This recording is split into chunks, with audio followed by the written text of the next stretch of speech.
You are the most important relationship. Before you swipe, text, or worry about being too much, start with you. Grow Therapy helps you build self-worth, set boundaries, and show up as your full self. Whether it's your first time in therapy or your 50th, Grow makes it easier to find a therapist who fits you, not the other way around. They connect you with thousands of independent licensed therapists across the U.S., offering both virtual and in-person sessions, nights and weekends. You can search by what matters, like insurance, specialty, identity, or availability, and get started in as little as 2 days. And if something comes up, you can cancel up to 24 hours in advance at no cost. There are no subscriptions, no long-term commitments. You just pay per session. Grow helps you find therapy on your time. Whatever challenges you're facing, Grow Therapy is here to help. Grow accepts over 100 insurance plans, including Medicaid in some states. Sessions average about $21 with insurance, and some pay as little as $0 depending on their plan. Visit growtherapy.com/booknow to get started. That's growtherapy.com/booknow. growtherapy.com/booknow. Availability and coverage vary by state and insurance plan.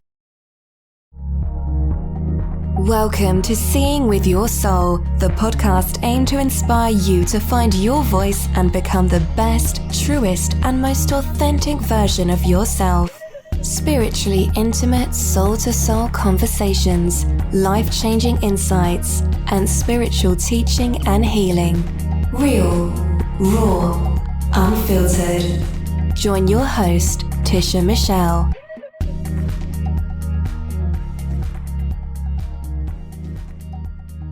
Welcome and welcome back to Seeing with Your Soul with me, your host, Tisha Michelle. So, in this present moment, I definitely have to say that I am grateful for silence.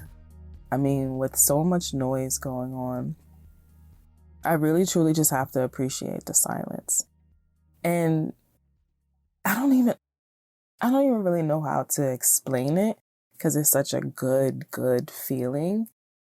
And I really, really encourage you guys to just try it, meaning just being silent, just being still. Yeah, it feels good. Not only does it it can bring in clarity, you can get downloads, right? Not only that, it's just something that makes this physical too, feeling of just my body. So I don't know if you've ever had a really bad headache and you just tried to, turn your brain off, whatever that means. And then really quick, it just feels good. And it feels like the pain is just gone. And to me, that's what the silence does. It silences out all the noise that's in your head, and especially when you're having a headache and you're thinking about a whole bunch of things and you just give yourself that moment of silence and peace. It just feels good. So, I'm not even going to keep, trying to explain the feeling. I'm just going to encourage you to silence as much as you can or as often as you can and really just bask in that amazing feeling. Yeah, that's that. So your turn. What are you guys grateful for? Now, if this is your first time here, welcome again. So before you express gratitude, I always like to take my listeners through a breathing exercise to help center you and ground you. So unless you are driving, I want you to go ahead and close your eyes for me. And now I want you to take a nice deep breath, and you're just going to breathe in through your nose and out your mouth. Now let's do it again. Another deep breath, breathing in through your nose and out your mouth. All right, one more. Another nice deep breath, and you're just going to breathe in through your nose and just let it out your mouth. Yes, yes, yes, and yes. All right, what are you grateful for? Express that gratitude. Put it out there. Put me on pause. You can journal about it, which I know some of you do that because you have told me, and I love that. Say it out loud, say it in your head, whether you got one thing, 2, 3, whatever. Just express the gratitude. Put that amazing energy out and get it brought right back into you. All right, so I was watching this show, right? And during the show, there was a female character, and she had to go deliver something to a guy. And he ends up like ripping her a new one, but he really wasn't ripping her a new one.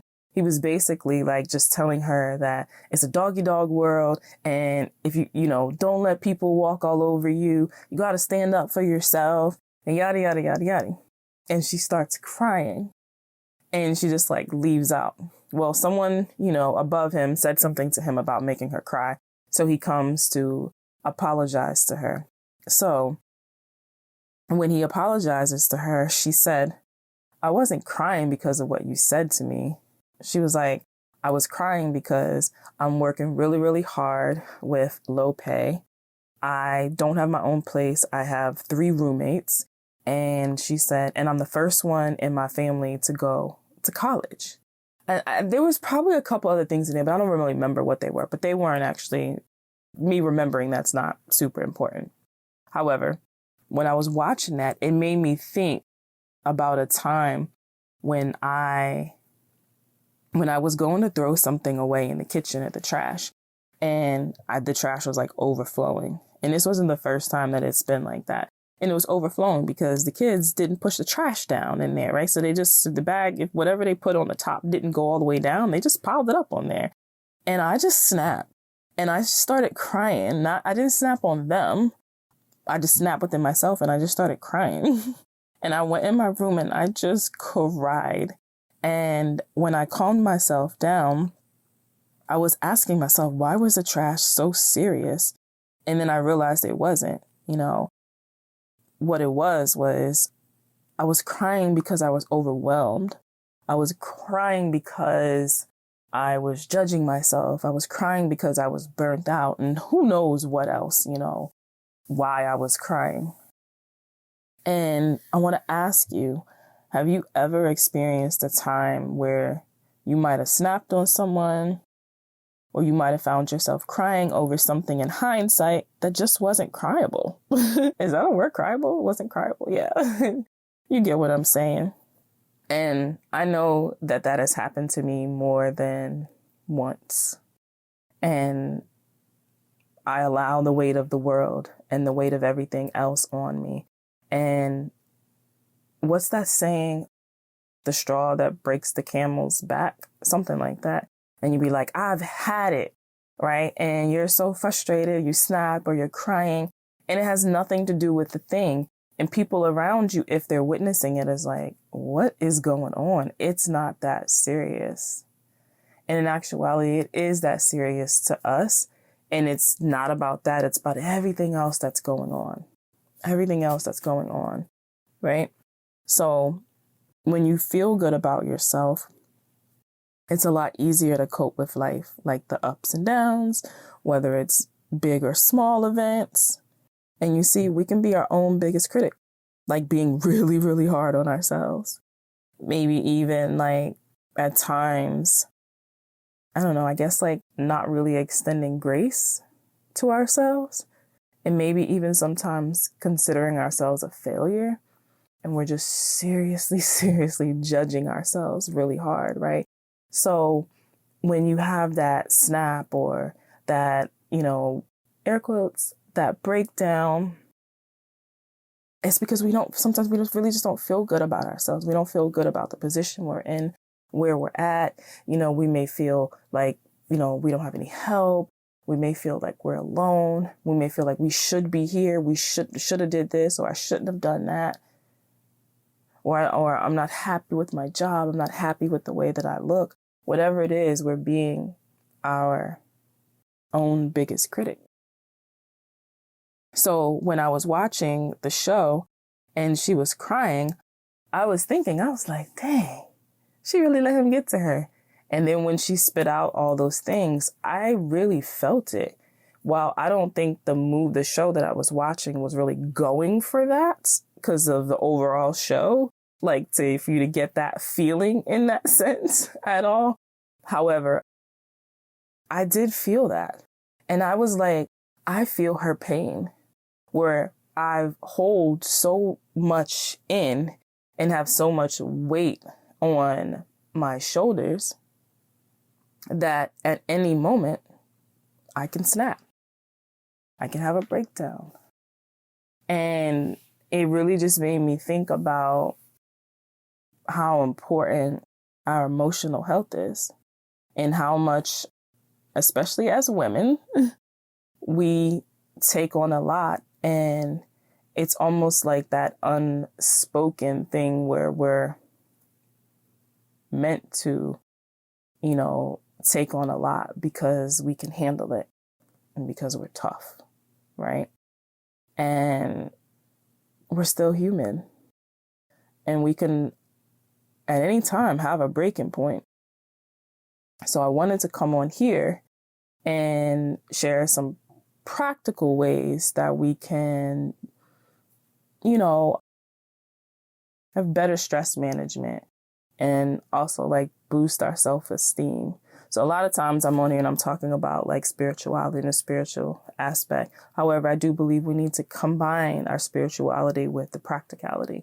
So I wanted to give you these 7 practical ways that I believe can help. Now, I do believe there's a lot of ways. And I also believe that we all have to find our way, it's a seeking and finding and trying different things. So these aren't the end to all, and they're not in any particular order. They're just some real basic, practical things that I believe a lot of us ignore, right? We kind of skip over like, oh, it's not that big of a deal. However, speaking from experience, I know that they can help. So, number 1, put energy into a hobby or something that you're passionate about, right? And the reason that you're doing this is because it brings you joy. What brings you joy? I can tell you honestly, I struggled with that. I really struggled with it. I'm like, what brings me joy? What type of hobby? So I really just started exploring and trying different things. I even started doing like some photography, and I created an Instagram page, and it was Seeing Past the Surface. I think that's the name of it. I ended up having to I didn't close it, but Instagram told me I had too many pages that I was managing on my phone. So I had to get rid of that one so I could open another one. But I just started doing that. And the whole concept behind this was I was taking it was because I had snapped a picture on my phone and it was really good. And I was like, oh my gosh, no filters or nothing. This is great. And I said, wouldn't it be nice if I just took random pictures wherever I was at and wherever I felt called to do it and didn't edit it and just posted the natural beauty. And I wasn't doing this for likes. I wasn't doing this for content or doing this to eventually sell somebody something. It was just being in the present moment and snapping a picture. So I started doing that, and I was like, when I can open this up to other people. And then, a couple people sent me pictures and I posted it on the page as well.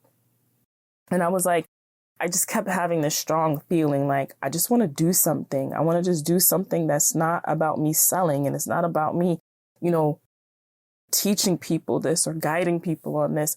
Is just for me. Right. And if people look at it and it's beautiful and they like it, great. But the intention behind it was for me to just do something like for me. Right. So, I encourage you, if you already have a hobby and you neglected it for a while, maybe circle back to it, or something else that you are passionate about, put some more energy into it because it's going to bring you joy. Even in the midst of your busy day and your busy schedules, if you can just make time for that thing or things that bring you joy, it's going to overall benefit your emotional health. Number 2, be mindful of what you put in your body, food and drinks, right? Because overindulging can definitely be heavy on our bodies and sit there and can also kind of bring us down, right?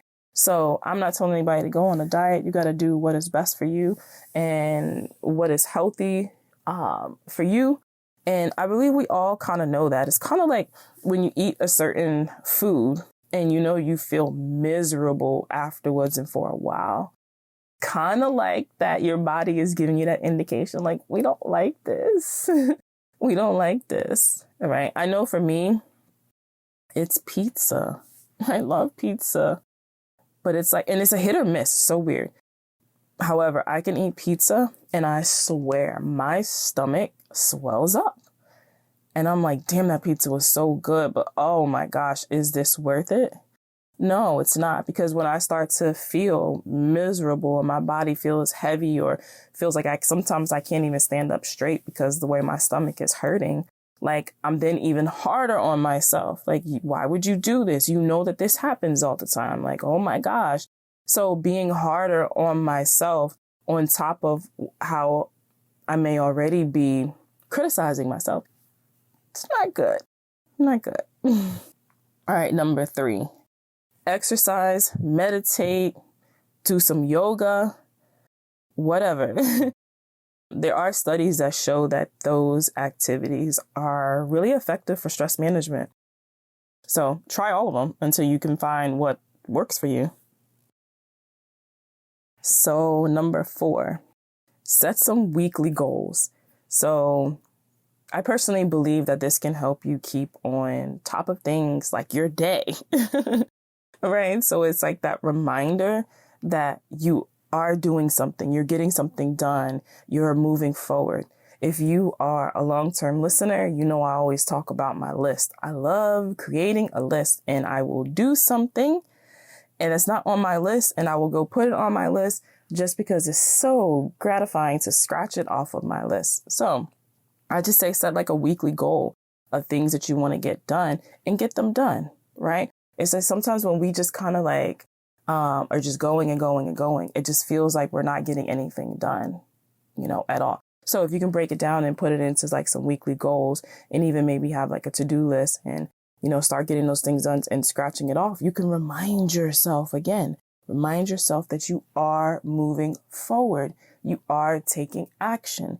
You are doing something, right? So set some weekly goals, right? If you want to get real cool, you can even just create some daily goals, right? Maybe you just create a daily goal, and maybe your daily goal is to remind yourself how beautiful and amazing you are, and remind yourself how resilient you are. Remind yourself how loved you are, or remind yourself how strong you are, whatever it may be. Create some sort of goal. All right, number 5. This one, I'm talking to myself. Get some damn sleep. Start winding down early.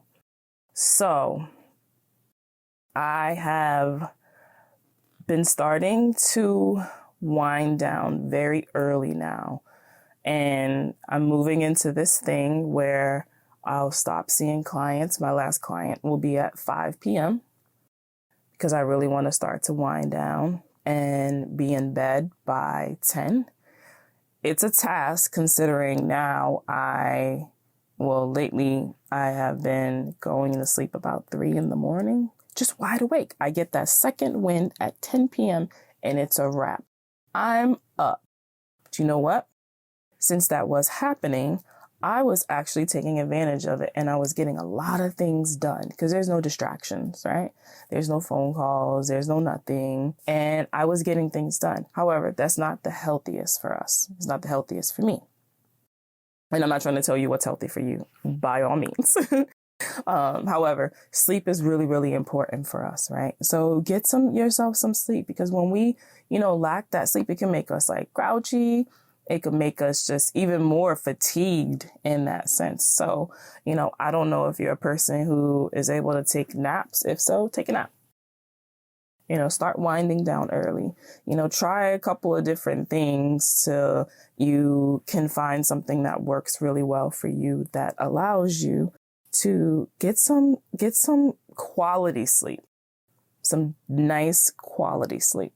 It's all about the quality, not the quantity. Yeah. Number 6, say no. Fuck it. Just say no. And I feel like that's enough said. And again, if you're a long-term listener, you already know, no is a complete sentence. We don't need to give no reasons. We don't need to give no excuse. We just need to just say no. Stop overextending yourself. It's not cool. It's not cool at all. You don't have anything to prove to anyone at all. Take care of yourself and say no. Number 7, expand your support system, so you don't have to feel like you're alone. I think it's super important. And I did a podcast episode, and sorry, I wish I remember what number it was, where I talked about who do you lean on, right? So expand your support system. Who do you talk to? Who can you talk to about the things that's going on? The burdens and the weight that you're carrying around. Do you have somebody that you can talk to about that? So you don't have to feel like you're carrying it all alone and you can just express, right? So expand that support system. Number 8, do your own research. And when I say do your own research, like a lot of times we're carrying on all these things and we jump into the future because we think this might happen or this might happen, or what about this or what about that? Research it. Do your own research on whatever it is. What can happen? Or what if I did this? Or what if I did that? Right? So, and really, obviously, that just depends on what it is that's going on, per se. So I know, like, there's been times where I'm like, nah, I'm not going to do that, because if I do that, this person may ... How about if I just ask that person, hey, so I'm thinking about doing this. Like, what do you think? Or what position does that put you in? Whatever it may be. You guys hopefully get the gist of what I'm saying. So instead of just, predicting what the future, outcome may be, can you look into it some more? The more knowledge you have, the more power you have. And the more you won't be carrying on this extra weight unnecessarily. Feel me? So those are my 8 practical ways. See how practical they are? You're probably already doing them. You're probably already doing some. And if so, don't dismiss it. Don't dismiss how, powerful these practical tips can be as far as effectiveness. So, all right, I got to cut this short because I've already been struggling through it. And if you can't hear it in my voice, I am not feeling well. However, I still wanted to be able to bring this to you with the hopes that it can just help your day just a little bit better. So until next time, bye guys. Thanks for tuning in to Seeing with Your Soul. If something you heard resonated with you, feel free to rate, review, and share with others. If you are looking to go deeper, you can connect with Tisha Michelle on Instagram at Mindset Slayer or visit www.healingalignedglow.com.